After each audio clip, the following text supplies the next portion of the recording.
Assalamualaikum warahmatullahi wabarakatuh. Selamat datang di mata pelajaran ekonomi. Masih bersama Ibu Gilang Rosalinda Putri. Oke, untuk mata pelajaran ekonomi hari ini kita akan membahas mengenai materi jurnal penyesuaian. Di mana materi jurnal penyesuaian ini adalah tahap selanjutnya setelah kalian mengerjakan neraca saldo. Ini adalah kompetensi dasar yang harus kalian kuasai. Ada di 3.4, yaitu menganalisis siklus akuntansi perusahaan jasa dan mempraktikkan bagaimana siklus akuntansi perusahaan jasa khususnya di jurnal penyesuaian. Nah, sekarang kita masuk ke materi jurnal penyesuaian. Sebelum masuk ke materi, Ibu akan memberikan sumber belajar, yaitu kalian bisa buka modul ekonomi kelas 12 ya. Di sini kompetensi dasar 3.3 dan 4.3 di tahap pengikhtisaran, yaitu tahap jurnal penyesuaian. Nah, nanti materinya Ibu ambil dari sini, jadi kalian bisa buka modulnya. Dan sekarang kalian harus simak ya video yang akan Ibu bahas mengenai jurnal penyesuaian.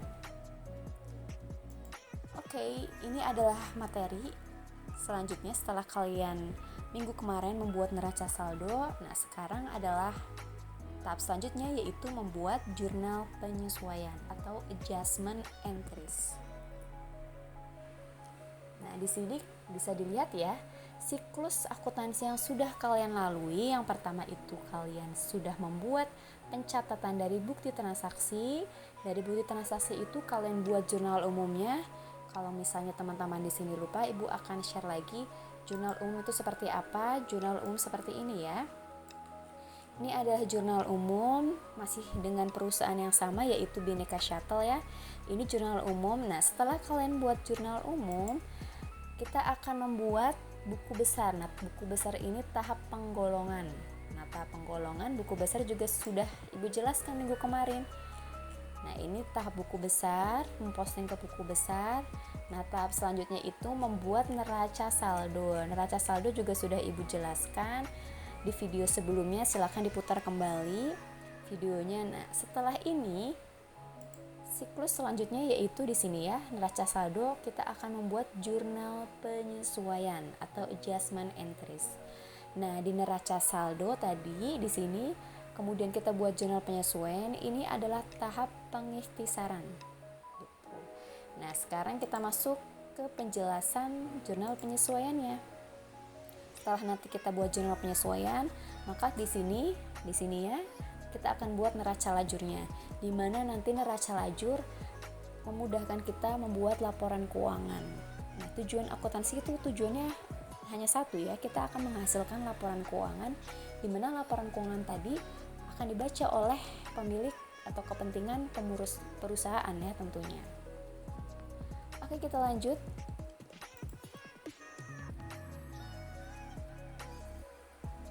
Nah, ini adalah pengertian dari jurnal penyesuaian atau mengapa sih kita harus membuat jurnal penyesuaian. Jadi, kita harus buat jurnal penyesuaian untuk menyesuaikan, namanya juga penyesuaian. Ya, untuk menyesuaikan apa nih? Saldo akun yang belum menunjukkan saldo sebenarnya ke saldo yang sebenarnya sampai dengan akhir periode akuntansi.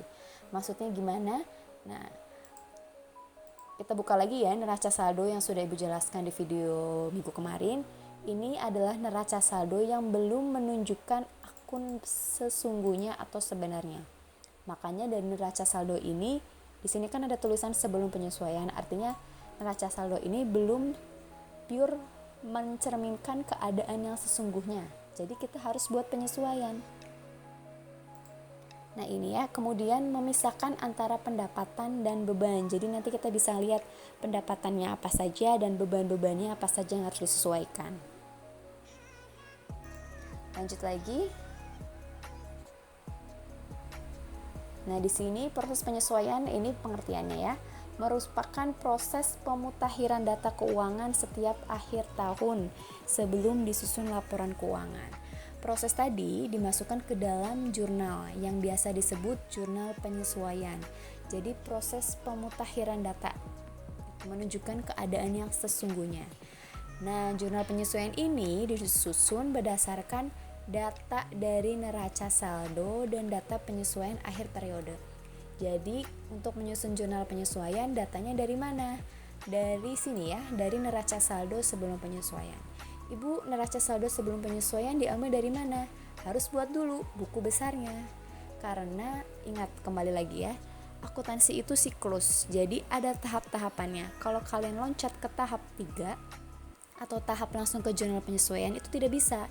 Kenapa? Karena jurnal penyesuaian tadi ambil datanya dari neraca saldo sebelum penyesuaian ambil datanya dari buku besar gitu. Jadi saling berhubungan ya. Lanjut lagi di sini, ingat-ingat ambil datanya dari neraca saldo. Kemudian akun-akun yang harus disesuaikan, tidak semua akun. Hanya akun 4 poin penting ini yang harus kalian hafalkan dan kalian pahami. Yang pertama, penggunaan perlengkapan. Kedua, pencatatan aset tetap. Ketiga, pendapatan yang masih harus diterima, dan lain-lainnya di sini nanti penjelasannya ada di slide berikutnya.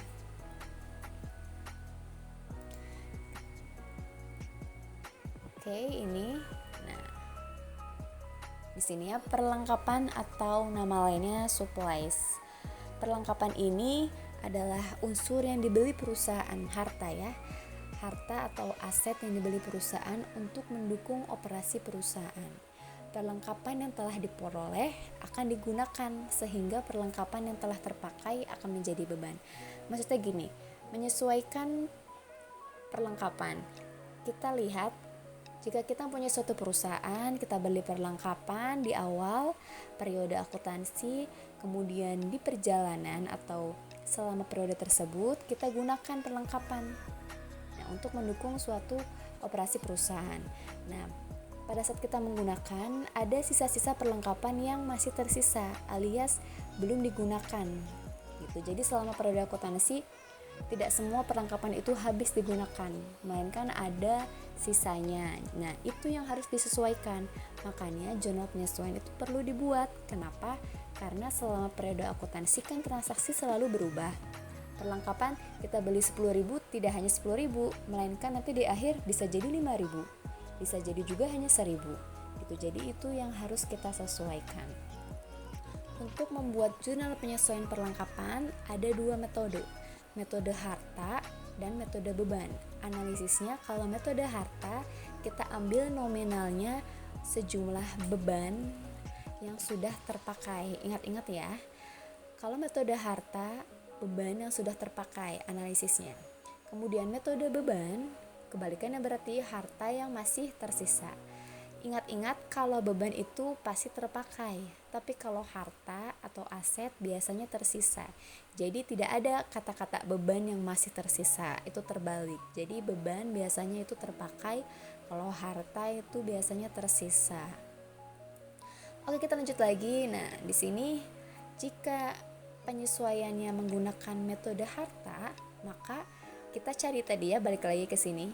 Menggunakan beban yang sudah terpakai alias nominalnya yang sudah terpakai kita carinya.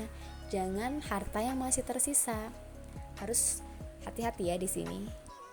Nah, jurnalnya apa? Metode harta. Metode harta jurnalnya beban perlengkapan karena kita mencarinya yang terpakai ya. Kemudian perlengkapannya dikredit jadi berkurang karena sudah terpakai, karena kita mencarinya terpakai. Kalau metode harta, lain lagi dengan metode beban di sini. Oke, sebelum masuk ke metode beban, Ibu kasih contoh dulu soal menggunakan metode harta itu seperti apa. Contoh soalnya. Pada tanggal 4 Mei di sini Clean and Fresh Laundry, Ibu ini ambil sumbernya dari modul ya yang tadi Ibu jelaskan di awal. Silakan dibuka kembali.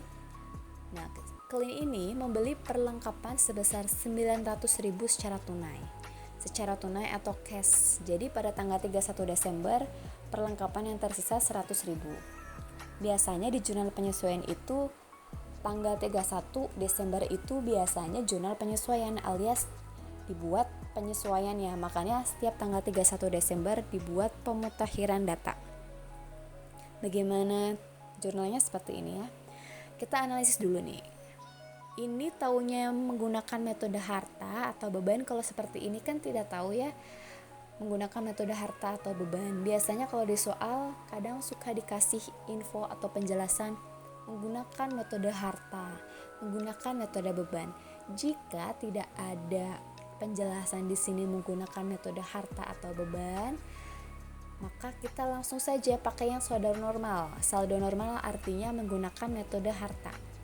Ingat-ingat, balik lagi di sini, kalau metode harta, beban perlengkapan di debit, perlengkapan di kredit sebesar yang terpakai. Nah, yang terpakainya berapa nih? Di sini membeli perlengkapan 900.000, kemudian selama periode dan akhir periode 31 Desember hanya tersisa 100.000. Ini tersisa, sedangkan kita butuh nominal yang terpakai. Berarti diselisihkan. 900.000 dikurangin 100.000 adalah 800.000. Jadi nominal ini adalah sebesar yang terpakai. Karena ini metodenya harta, berarti jurnalnya beban perlengkapan 800.000 dan perlengkapannya berkurang 800.000. Nominalnya bukan yang ini ataupun yang ini, melainkan selisihnya. Nah, itu ya, harus hati-hati mencantumkan nominal. Kalau jurnalnya mungkin kalian bisa dihafal, cuman kalau nominalnya salah itu pasti salah juga. Jadi jangan sampai terkecoh atau keliru. Misalnya di sini mentang-mentang ya 900.000, kita masukin aja 900.000 di sini. Tidak semudah itu. Jadi lihat lagi pendekatan atau metode yang dipakainya. Ini ya keterangannya. Oke, lanjut lagi ke penyusutan aset tetap di sini. Penyusutan aset tetap di sini adalah penyesuaian yang kedua, karena materi penyesuaian itu lumayan banyak, jadi kita harus pelan-pelan dan satu persatu menjelaskannya. Nah, penyusutan ini biasanya selama periode akuntansi kita beli peralatan kan kendaraan seperti itu, nominalnya atau masa manfaatnya kan selama 1 tahun itu tidak mungkin sebagus pada saat kita membeli, melainkan ada pengurangan manfaat. Makanya di sini menyusut, bukan menyusut bentuknya, melainkan pengurangan manfaat dari kendaraan itu sendiri. Contohnya ya, kalau kendaraan. Nah, kalau ini tidak ada metode beban atau harta. Jadi kalau ada soal penyusutan, langsung saja di jurnal. Jurnalnya beban penyusutan dan akumulasi penyusutan. Ini paling mudah ya. Yang paling mudah di jurnal penyesuaian. Kalau yang sebelumnya kan harus menggunakan metode. Kalau ini kalau ada soal penyusutan langsung saja dikalikan berapa persen, langsung nominalnya itu dicantumkan di sini. Jurnalnya juga harus dihafal ya, beban penyusutan dan akumulasi penyusutan.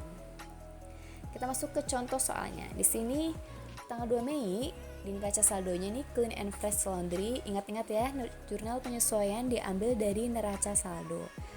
Terdapat akun peralatan 12 juta. Nah, peralatan ini menyusut sebesar 10% per tahun. Kalau ada persenan seperti ini, jangan langsung dikalikan, jangan langsung 12 juta saja, tapi dikalikan dulu persenannya. Nah, jadi penyusutan peralatan di sini sebesar berapa nih yang sudah berjalan ya? Yang sudah berjalan itu kan mulainya dari bulan Mei. Bulan Mei, sedangkan kita kan 1 tahun penutupan itu di Desember penyesuaian. Jadi kita hitung dari Mei ke Desember itu berapa bulan di sini ya. Mei, Juni, Juli, Agustus, September, Oktober, November, Desember, 8 bulan. Nah, 8 per 12 karena 1 tahun itu ada 12 bulan, dikalikan persenannya 10% dan dikalikan juga 12 juta nominalnya. Alhasil 800.000. Jadi peralatan menyusutnya nominalnya 800.000. Jurnalnya juga tinggal menyesuaikan ya, karena sudah tadi Ibu jelaskan di awal. Jadi tidak perlu menggunakan metode atau metode beban atau harta, jadi langsung di jurnal aja dan dihitung nominal penyusutannya berapa nih. Oke, sekarang kita masuk ke pendapatan yang masih harus diterima atau accrued revenue ya. Jadi pendapatan yang telah menjadi hak perusahaan pada periode akuntansi ini belum dicatat. Artinya kita sudah melakukan suatu jasa, tetapi uang atau pendapatan yang harusnya kita terima, namun kita belum menerima. Makanya di sini masih harus diterima.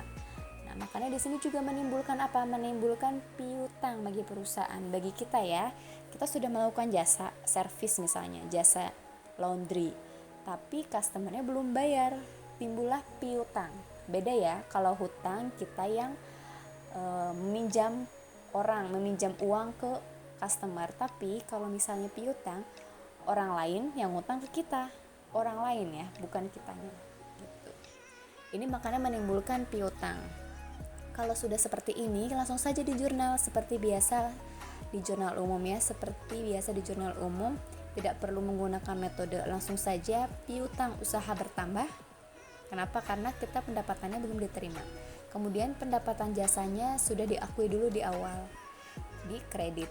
Nah, debit sama kredit ini yang menentukannya harus lihat lagi materi mekanisme debit kredit. Harta, utang, modal, pendapatan, beban. Kalau harta bertambah di debit, ini kan masuknya harta ya. Pendapatan bertambah karena tadi kita nerima pendapatan tapi belum diterima uangnya, tapi tetap dicatat di awal. Artinya kan pendapatan bertambah sebelah kredit.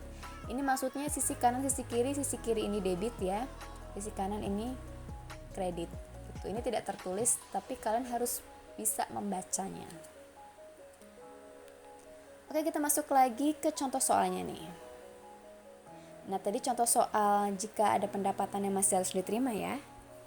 Misalnya pada tanggal 13 Desember, persewaan mobil beres ya, menyewakan mobil selama 1 minggu senilai 2.500.000. Akan tetapi hingga pada tanggal 31, lagi-lagi 31. Nah, 31 di sini artinya harus disesuaikan, dibuat jurnal penyesuaiannya. Akhirnya sudah akhir periode.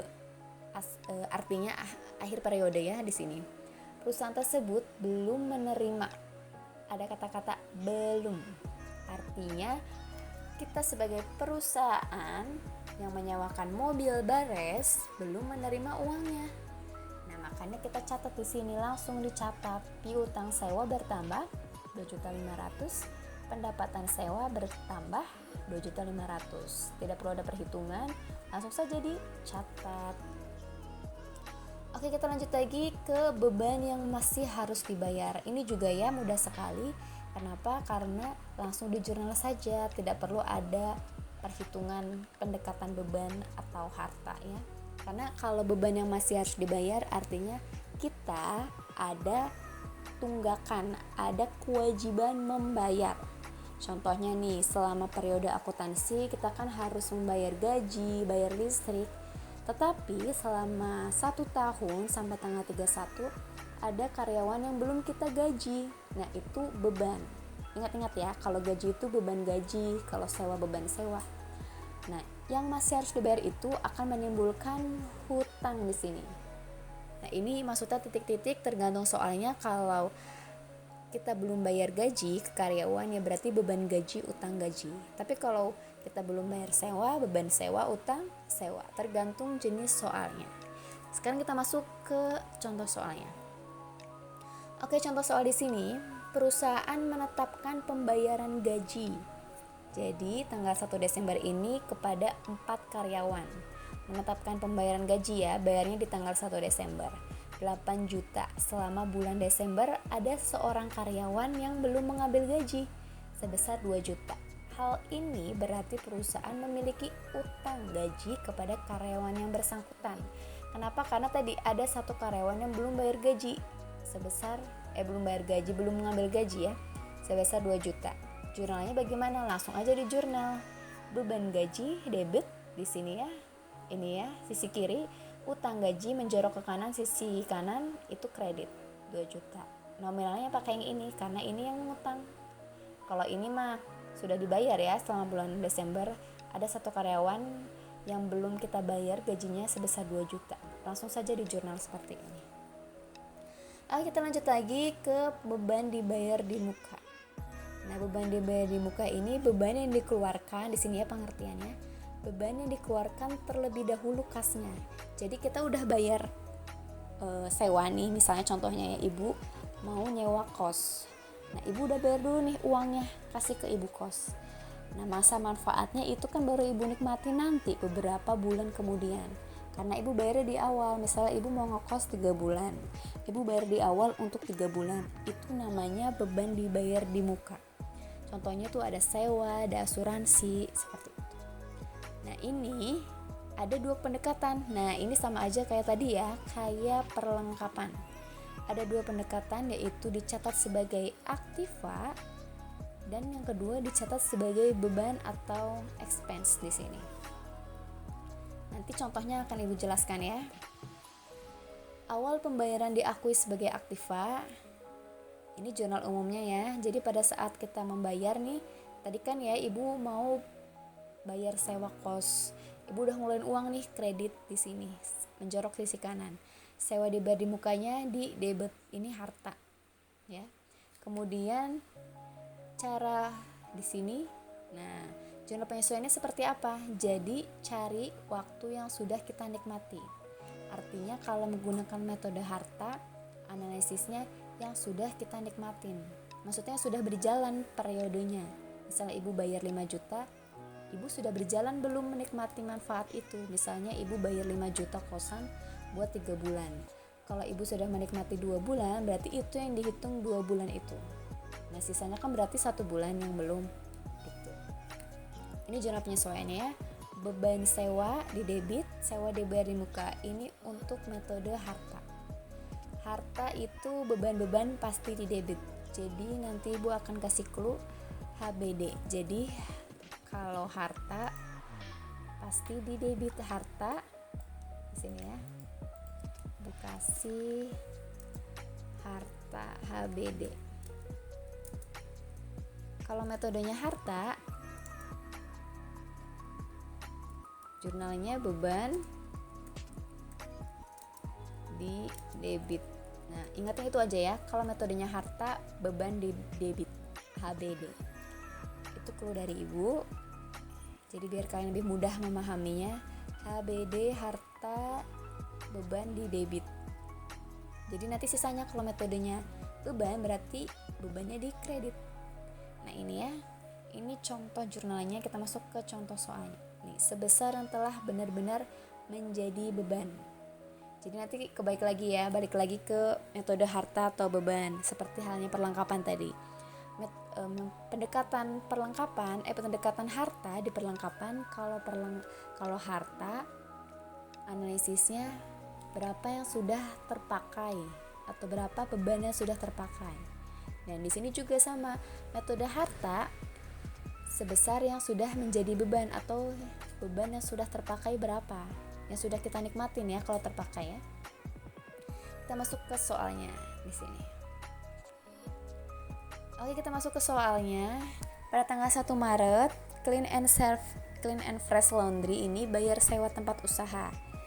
Nah, jadi perusahaan Clean ini ngebayar sewa tempat usaha sebesar 6 juta. Bayarnya di awal ya, untuk masa 1 tahun. Dia bayarnya di bulan Maret, sedangkan untuk masa 1 tahun. Berarti kita nanti hitung dulu dari bulan Maret ke Desember itu berapa. Artinya patokannya kalau sudah terpakai itu di akhir periode. Gitu. Jadi dari Maret ke Desember itu sudah terpakai. Karena kan untuk masa 1 tahun dan periode akuntansi itu terakhir di bulan Desember. Jadi analisis jawabannya, sewa yang telah menjadi beban hingga tanggal 31 dari tanggal 1 Maret adalah 10 bulan. Silakan dihitung ya. Kalau tanggal 1 Maretnya dihitung. Tapi kalau tanggal 31 tidak dihitung, masuk ke bulan selanjutnya. Karena ini masih tanggal 1 Maret, berarti dihitung Maretnya. Maret, April, Mei, Juni, Juli, Agustus, September, Oktober, November, Desember. Pas 10 bulan di sini. Nah, tadi kan kita pakai metode harta ya. Balik lagi, metode harta sebesar yang telah benar-benar menjadi beban, artinya yang sudah terpakai. Yang sudah terpakai dari Maret ke Desember itu 10 bulan. Nah, caranya 10/12 dikalikan nominalnya 6 juta. Jadi yang sudah terpakai selama 10 bulan itu 5 juta di sini. Jurnalnya sama ya, beban sewa HBD, beban pasti di debit kalau metode harta. Nah, 5 juta. Nah, ini kan harusnya 12 bulan ya, karena untuk masa 1 tahun, 2 bulan yang tadi sisanya di periode selanjutnya, yaitu Januari dan Februari. Nah, itu nanti kalau metodenya beban. Tadi kan metodenya harta. Kita balik lagi sekarang ke metode beban. Nah, metode beban kebalikannya. beban-beban di kredit. Artinya dicari analisisnya nominalnya yang belum terpakai atau harta yang masih tersisa. Di sini. Di sini ya, sebesar yang belum menjadi biaya atau beban. Berarti sisanya yang tadi ya, yang 2 bulan tadi. Nah, sewa dibayar di muka di debit, beban sewanya bertambah di kredit. Ini harus dihafalkan dan dipahami. Kalau kalian bingung ngapalinnya, balik lagi ke tadi HBD. Kalau ini metode beban, berarti beban-beban di kredit. Metode beban berarti bebannya di kredit. BBK ya, BBK. Kalau tadi HBD, ini BBK. Metode beban di kredit. Kebalikannya. Nah, ini sewa dibayar di muka di debit. Ini masuk harta ya, bertambah. Kita masuk ke contoh soalnya. Nah, contoh soalnya di sini pada tanggal 1 Maret 2019, Clean and Fresh Laundry membayar sewa tempat usaha sebesar 6 juta untuk masa 1 tahun. Jadi buat jurnal penyesuaiannya, karena tadi menggunakan metode beban, berarti analisisnya yang belum terpakai, artinya yang masih tersisa. Tadi kan sisa 2 bulan ya, sudah dipakai 10, berarti sisanya 2 bulan. Berarti tinggal dihitung 2/12 dikali 6 juta sama dengan 1 juta. Nah, 1 juta ini yang belum terpakai kalau menggunakan metode beban. Ini kepotong ya. Nah, ini ya. Di sini. Nah, ini ya jurnalnya, sewa dibayar di muka di debit, beban sewa di kredit. Kalau menggunakan metode beban BBK. Sekarang kita masuk ke pendapatan diterima di muka. Nah, ini pendapatan diterima di muka. Tadi kebalikannya, kalau tadi beban dibayar di muka, kalau ini pendapatan diterima di muka. Berarti posisinya ibu sebagai ibu kos. Nah, ada anak kos ini mau bayar uangnya, uang buat bayar sewa. Tapi di awal, karena ibu sebagai pihak ibu kos, ibu kan menerima di awal ya, menerima pendapatan di awal. Makanya di sini pengertiannya, pendapatan diterima terlebih dahulu kasnya, manfaatnya baru akan dinikmati yang akan datang. Contohnya apa? Pendapatan sewa, pendapatan komisi. Nah, di sini juga ada pendekatan lagi. Pendekatannya bukan pendekatan harta atau beban, tetapi pendekatan kewajiban dan pendekatan pendapatan. Ingat-ingat ya, kalau menggunakan metode harta dan beban tadi hanya perlengkapan dan beban dibayar di muka. Sekarang pendapatan diterima di muka ada 2 pendekatan maksudnya, silahkan dipahami. Ini pada saat kalau pendekatan kewajiban, pada saat awal menerima kas dicatat sebagai hutang atau kewajiban. Pada saat menerima kas dicatat sebagai pendapatan. Jadi ada 2 pendekatan di sini, tergantung nanti soalnya mintanya pendekatan kewajibankah atau pendapatan gitu. Sekarang kita masuk ke bagaimana nih menerima kas jika diakui sebagai kewajiban atau hutang. Ini jurnal umumnya ya, jurnal umum seperti biasa.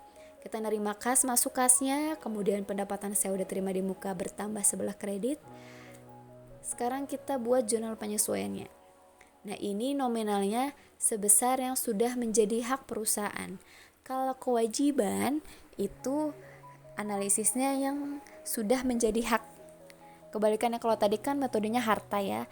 Kalau harta beban yang sudah terpakai. Kalau kewajiban di sini khusus untuk akun pendapatan diterima di muka, kalau pakai pendekatan kewajiban nominalnya yang menjadi hak perusahaan. Nah, nanti kita masuk ke soal ya biar lebih paham. Oke, di sini pada tanggal 1 April 2019 CV Jasa Kios menerima pendapatan. Ibu nih sebagai CV Jasa Kios menerima pendapatan atas sewa kios ya di sini untuk masa 1 tahun 7.500.000. Nah, di sini lihat lagi tanggal berapa? 1 April. Sedangkan penyesuaian itu sampai 31 Desember. Ingat-ingat, walaupun di sini tidak tertulis 31 Desember, tapi kalian harus ingat sendiri kalau penyesuaian itu memang tanggal akhir periode akuntansi, yaitu tanggal 31 Desember. Jadi yang sudah terpakai, tadi balik lagi ya, analisisnya kalau kewajiban yang sudah menjadi hak perusahaan. Kita lihat di sini. Nah, yang sudah menjadi hak perusahaan atau sudah berjalan gitu ya, sudah kita nikmati ibaratnya kalau hak, mulai dari bulan April ke Desember itu 9 bulan. Nah, 9 bulan dibagi 12 dikali 7.500.000. Nominal ini adalah yang sudah menjadi hak perusahaan. Sekarang kalau sudah ketemu nominalnya, kita buat jurnalnya. Nah, jurnalnya sewa diterima di muka bertambah 5.625, kemudian pendapatan sewa bertambah 5.625. Di sini ya. Nah, ini nominalnya adalah nominal sudah atau sebesar yang menjadi hak perusahaan. Sebesar yang menjadi hak perusahaan itu ya sudah berjalan dari periode April ke Desember. Ini kan untuk masa 1 tahun. Berarti sisanya ini kan ada 3 bulan ya. Ini kan 9, berarti sisanya 3 bulan. Nah, 3 bulan itu adalah pendapatan. Berarti kalau pendapatan yang belum menjadi hak perusahaan di sini.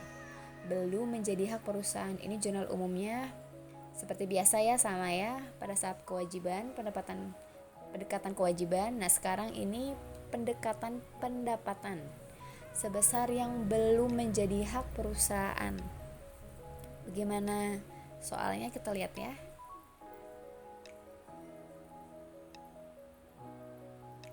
Contoh soalnya di sini. Pada tanggal 1 April, nah ini masih sama ya, contoh soal yang pendekatan kewajiban yang tadi di soal awal. Tadi kan sisanya 9 bulan, nah berarti 9 bulan itu sudah terpakai, sudah berjalan dari April ke Desember. Nah berarti ada sisa 3 bulan.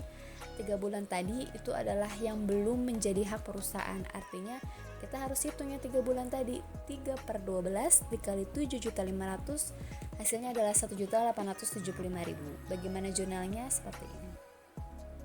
Pendapatan sewa bertambah di debit, sewa diterima di muka di kredit. Nah, ini kebalikannya sama yang tadi ya. Jadi kalian sebenarnya cukup ngapalin satu pendekatan aja, sisanya berarti tinggal lawannya gitu, kebalikannya seperti itu. Oke, untuk jurnal penyesuaian mungkin materinya seperti itu. Semoga dapat dipahami oleh teman-teman. Jika ada pertanyaan silakan langsung ajukan. Mohon maaf apabila video pembelajarannya agak lumayan banyak durasinya, karena memang jurnal penyesuaian itu materinya memang lumayan banyak dan harus Ibu jelaskan totalitas. Oke, mohon maaf apabila ada salah kata. Terima kasih banyak, tetap semangat, jaga kesehatan. Wassalamualaikum warahmatullahi wabarakatuh.